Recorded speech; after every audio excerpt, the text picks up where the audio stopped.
Good morning, everyone. It is a beautiful New England morning, and I'm going to show you guys an update on the syrup. It's nice and snowy out, so we're going to go out and check the collection buckets. I'll show you from there.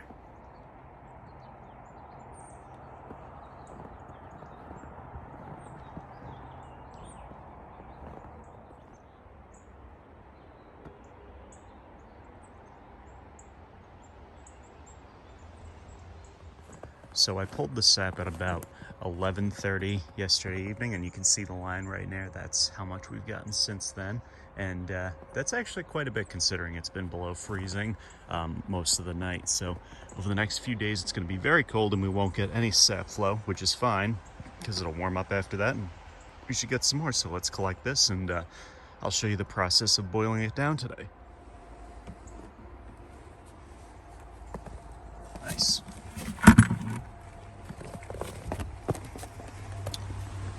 So, considering it's freezing, that is a nice amount of sap. So I'll pour it into these other buckets and show you the rest from there.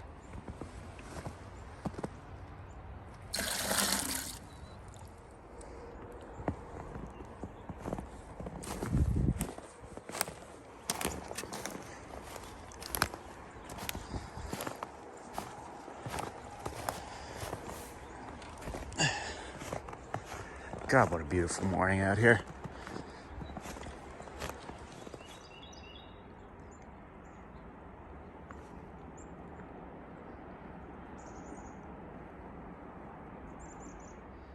All right, now that I've got my little bit of sap back here, what I'm going to do is I'm going to turn on this this turkey fryer here. That's a whole bunch of sap in here, and some of it's frozen, but that's okay because it's going to melt right off, and we're going to be able to get some syrup boiling. I'll show you that process now. Okay, perfect. Now that we got that nice heat going, that's firing away down there. That's going to boil this sap way down out of this whole entire bucket there. This will probably go down to about an inch off of the top. So I'll come back with an update a little bit later. This will take several hours.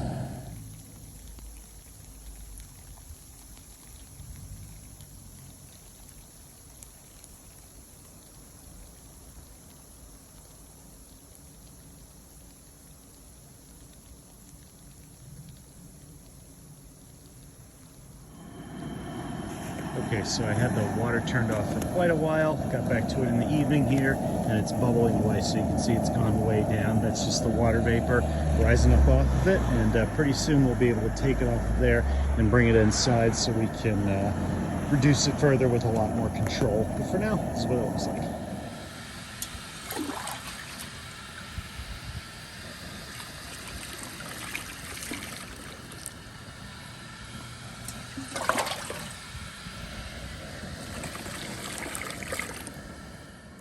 Good morning. So it snowed overnight quite a bit, so we're going to go out and check the sap. I just turned it on a few minutes ago and see how much progress we're making. Yeah, so just a little bit of snow out here. This is crazy. All right, so this has been reduced by about half. I've had like both of these filled before, so this is reduced down to about a quarter of its original size, so we're going to keep it boiling down. Okay, so this is the next phase here. We've taken everything from outside and brought it inside here. I like to finish the syrup inside because most of the water that you're going to evaporate is already gone, and I really like to dial this in and really have pretty precise control. I can stand here, I can have my thermometer pretty handy and just make sure I'm really watching the syrup. So once this gets up to 216 degrees, we're going to put it through here with a filter. I'm going to show you guys the next step. Alright, so while we're waiting for this to heat up, I just want to go through some of my equipment. So I have a secondary container right here, so that when I take the syrup out, I'm able to pour it right through the filter.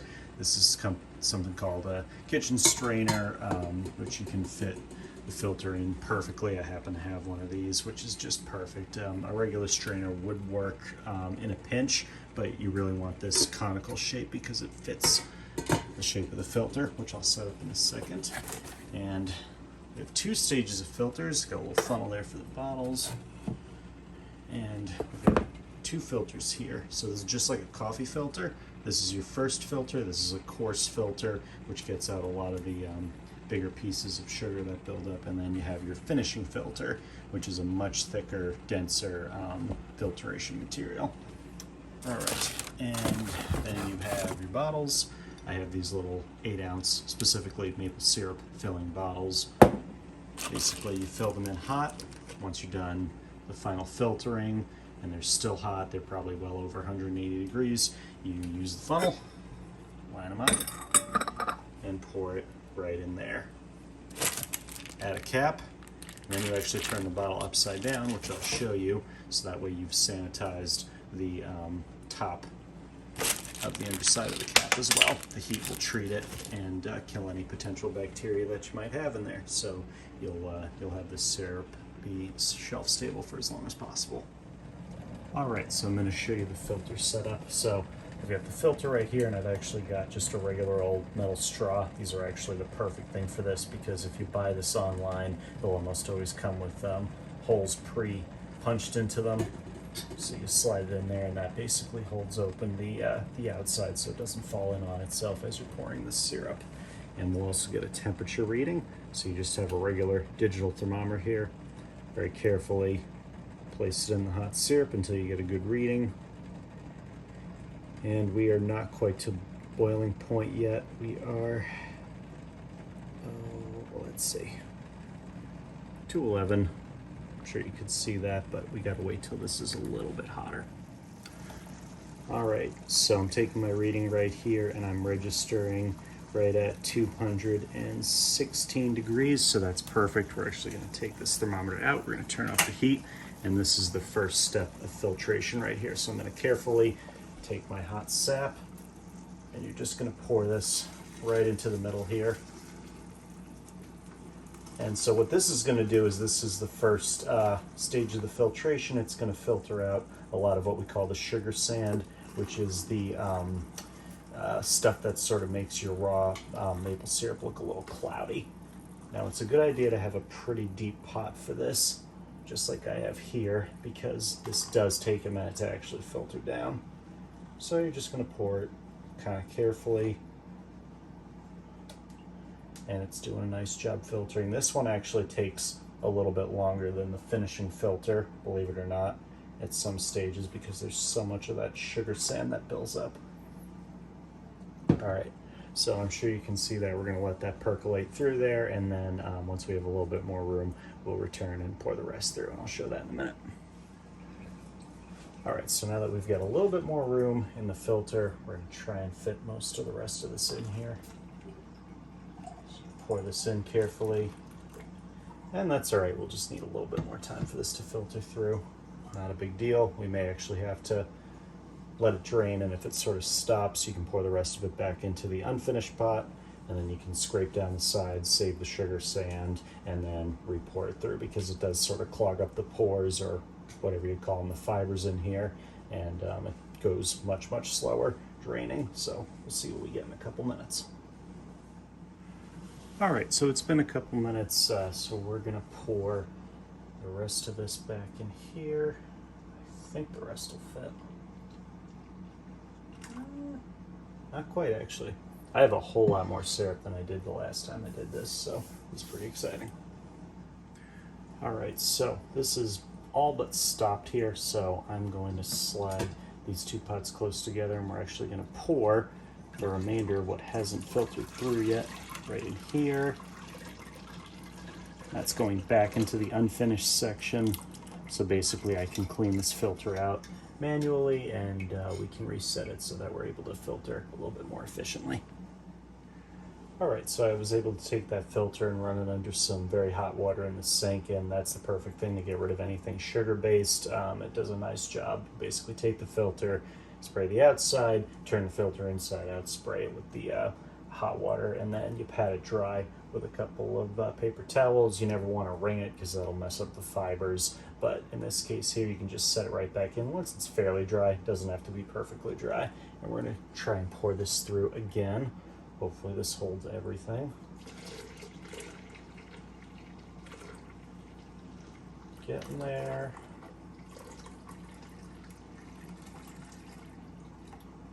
Almost. All right, let me tilt this to the this side, and I think we might be in business.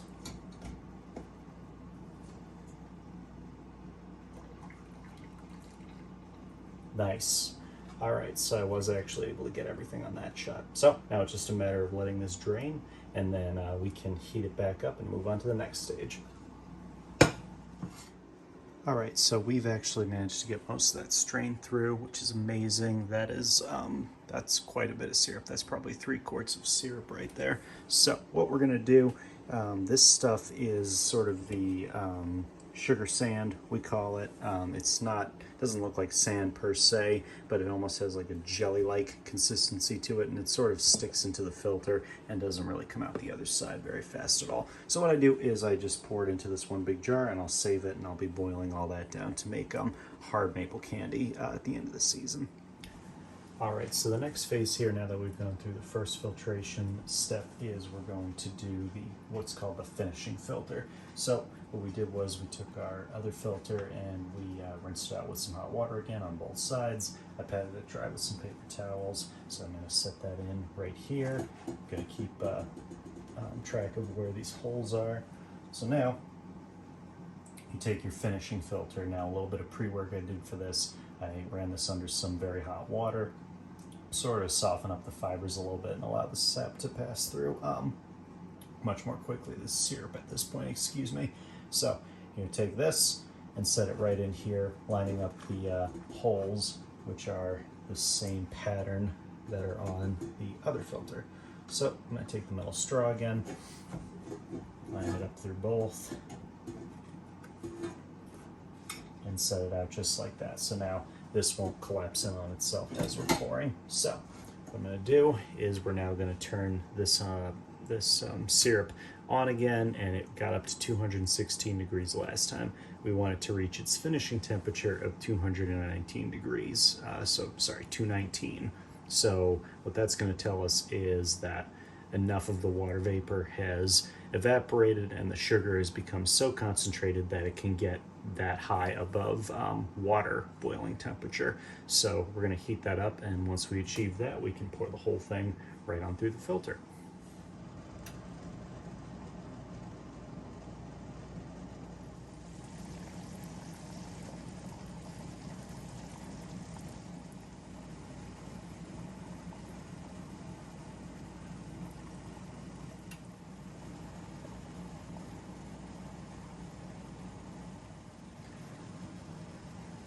Let's take another reading here. We got to be close. All right, 219 exactly. All right, so we'll turn off the heat, and this process moves fairly quickly to a point. So we want to take all this screaming hot syrup at this point. Now this is true syrup. You're gonna just pour that right in there and let it flow. We don't want it to get way over the top. It flows easiest when it's extremely hot. Now, unfortunately, this filtration process does take a little bit of time, so you gotta be patient. All right, so just like we did before, we get a little bit at the end, which is fine. We will wait until this lowers down a little bit, and then we'll add it right in. All right, so it's been very cooperative this time, which is perfect. So I pour the rest of this. I think we may get lucky this time. Nice. Everything fits, so just give it a second to drip right in here. That's great. Now all we got to do is just wait for this to boil down, filter down, and if anything's stuck at the top, we'll pour it back, run it through the filter again after we clean it, just like we did last time. But this is going well. Let's check back in a minute. All right, so that filtration went really well. That is super, super clear now. Nice amber brown color, and we're going to go ahead and start the bottling process. All right, so we're at our bottling stage now. I just checked the temperature of the syrup, and it is at 180 degrees, which is perfect, because past 190 degrees, it's a little too hot because it can start to form more sugar sand, which we don't want. So I'm just going to pour this first bottle right here, and we're basically going to fill it directly to the top. That should do it right there. So always good to keep a couple of trays close at hand. Okay, perfect. That was a good fill, so you're just going to put this metal cap on top, squeeze it down pretty tightly, and then we're actually going to flip it on its side so that this little air pocket goes to the top.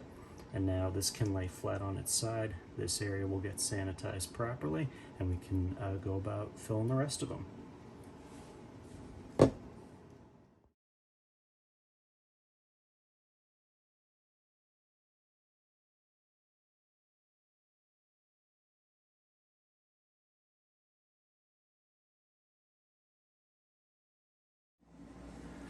Okay, that's going to wrap it up. That's how you take sap all the way from its start all the way to the finish. You end up with this amazing stuff right here. And we're going to let this cool overnight, and then these will be ready for storage. These can last a year or so if you don't open them, but once you open them, you just keep them in the fridge and heat it up as you need it. Thanks for watching.